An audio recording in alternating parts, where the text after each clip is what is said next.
this is the first episode of Rant and Review, and it's gonna be about Arifureta season 3, episode 6, and like I said in my last chapter review or episode review, by the way, again, thank you for everybody who viewed that, made it my most reviewed video on this channel.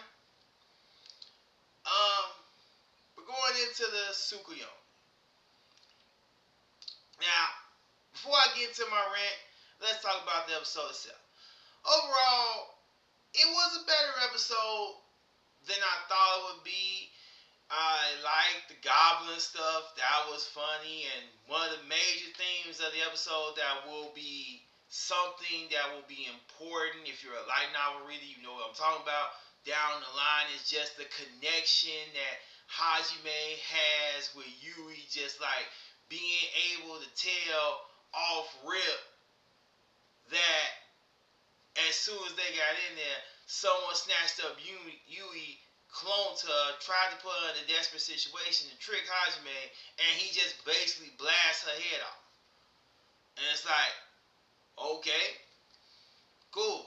And then even being able to recognize, Goblin Yui, which was, kind of hilarious because they tried to make it look like Yui still looked cute, and it's like, no, that's like, no. Like, oh, God, that's just terrible. We all know, if you read the light novel, that there's going to come a situation where that connection is going to be very, very important. So overall, good job on that. Now, as for the Tsukuyomi itself, like I say, I'm sorry. Like I said in the live, I'm going to find that vid. I'm going to find that Tio outfit. I'm sorry. That's hot. Just put it out there. That's hot. It's like, good Lord. I mean, they always try to, like fan service Tio to some degree. I mean, just look at her chapter, volume 11 book cover. Just saying. But it is what it is. And I'm going to find that picture. But overall, I'm glad it was as short as it was for what it was. But now we come to the rant part, because the way the episode ended, when you see all those, I'm going to say capsules with everybody else still in it, it's like, please, Arifureta, for the love of all things hope, don't pull a Naruto. We do not need to see everybody's infinite Tsukuyomi world.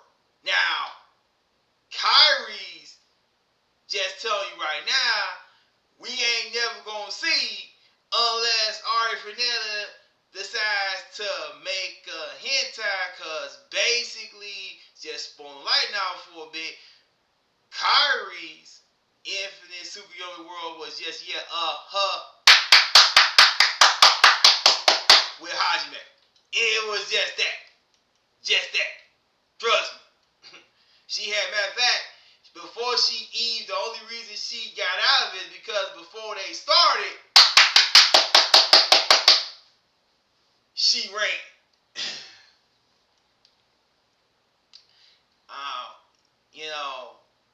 Now Yui said hers was basically her having already gone with Hajime and having 11 kids. It's like, okay. We don't see TOs, we don't see nobody else's. We get confirmation of Shizuku's, which is another part of her rehab, that, she fantasized about Hajime and being in a fantasy world with her being his princess and her being a knight. And speaking of princesses, like I said in episode 4, wonder who Liliana is going to try to marry now that she's single. Because, we went to war and buddy people killed a lot of folk, and some of them folk tended to be Liliana's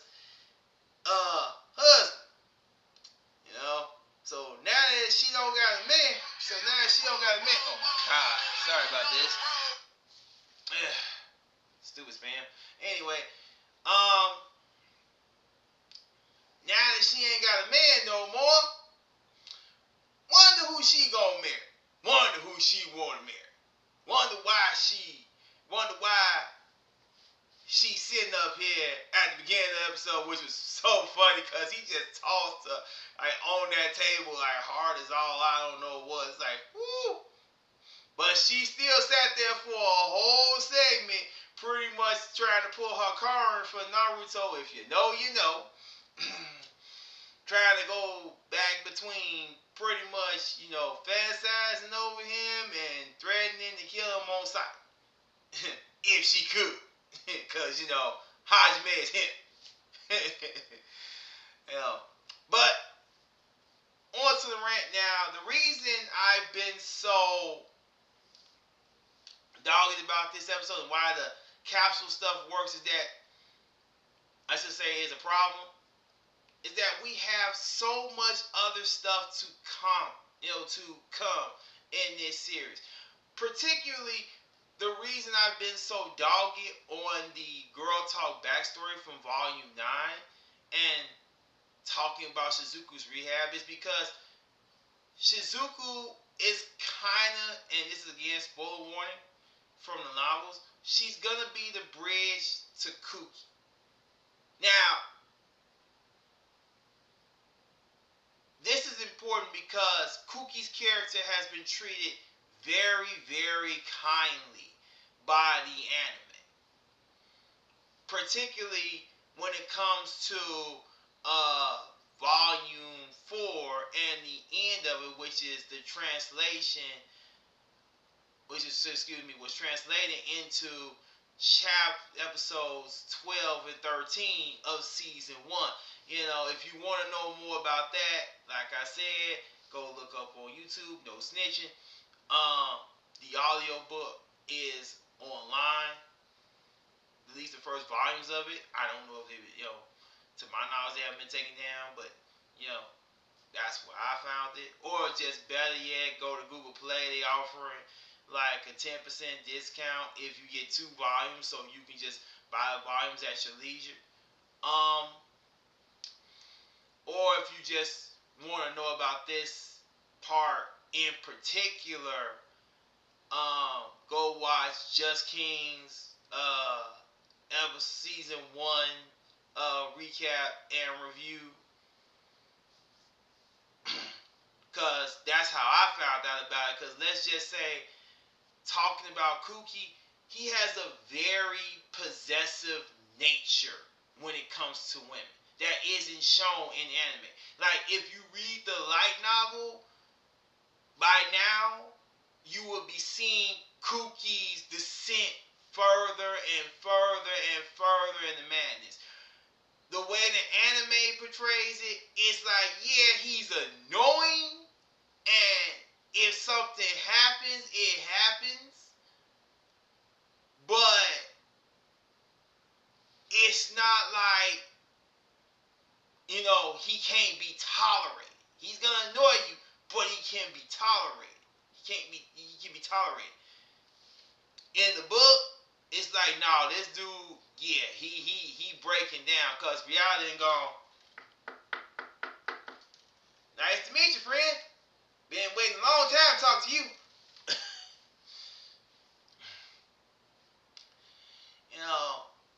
Beyond that, we still got some setup. Like I said, personally, me, looking at where the anime is, I would like it to end where the light novel ended, the first part, I should say, of Volume 10, which is with, again, spoiler warnings for those who ain't read the light novel, with the revelations of Yui's backstory, and then the Yui and Shia battle that leads into the Kyrie trial for the next labyrinth. And then after all that's done, all the girls are standing there and they sense the energy of Kuki and Hajime fighting, and then Yui may, and then, I don't remember who it is because I haven't pulled up Volume 10 right now. One of them says, like, it's not a friendly fight like ours was, and it's like, and then Yui's like, if he's Hajime's enemy, I'll kill him. And then basically you just have Hajime, blocking Yui, blocking Kuki's holy sword with his gun, and then you got the whole nice cliffhanger that the anime needs to set up season 2. I mean the final season of Arifureta, because season 4, unless they do stretching, and we waste episodes, because this is gonna be episode 7, so we got 9 episodes left. One of those episodes, I'm gonna tell you right now, maybe the next one, we're fighting roaches. So I'm gonna just spoil it for you. So spoiler warning in advance. If we're not going further into the Tsukuyomi, we're fighting roaches. Next episode. That's not a good look after the epicness of the first 4 episodes that we got this season. If you anime only, these are the kind of things that happen to the series. Like people talking about Shield Hero fell off. Shield Hero didn't fall off. Shield Hero had a great 3rd season, but because people couldn't get over that turtle arc, the series didn't get the Western views that it needed. In Japan, it got them views. In Japan, it's still popular, and it's gonna get a 4th season from what I know right now. But who's gonna watch? Because the prevailing opinion about Shield Hero right now is that Shield Hero fell off. I might do a whole separate random review, and if you like this video, maybe give it like 100 likes and subscribe. I might go ahead and make a video about what the real problem with Shield Hero is, because it's a lot to it. But those are the kind of decisions that ruin series. And again, it's why I'm not for hype writing, because hype writing doesn't hurt series like the Borutos, the Narutos, the Black Clovers, the Dragon Ball Z's, and the like. It's series like Arifureta and Shield Hero that aren't as popular as those series that these kind of decisions affect. And that's why I was so afraid. And even if you look at the reaction when I saw the caskets or the capsules, as we'll call, I had the reaction I did, because if we have to go through all these